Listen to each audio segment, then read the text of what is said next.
Hi guys, welcome back to our channel Swapna and మీనాస్వరల్.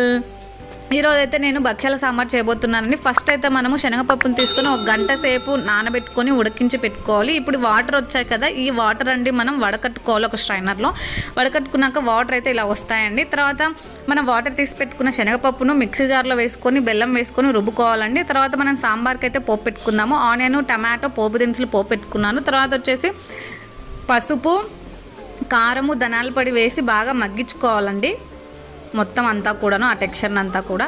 తర్వాత మనం already వడకట్టి పెట్టుకున్నాం కదా కట్టుచారుని, ఆ కట్టుచారుని అంతా కూడా దీంట్లో పోసుకోవాలి. తర్వాత వచ్చేసి మనము పూర్ణం అయితే దీంట్లో వేసుకోవాలండి. తర్వాత మనం ఆల్రెడీ ఉడకబెట్టి పెట్టుకున్న మునక్కాడలను అయితే దీంట్లో వేసుకొని బాగా మగ్గించుకోవాలన్నమాట. కొద్దిసేపు మగ్గిన తర్వాత చింతపండుని ఆల్రెడీ నానబెట్టుకున్నా నేనైతే నానబెట్టుకున్న చింతపండుని అయితే వేసుకొని మగ్గించుకొని కోతున చల్లుకోవాలి.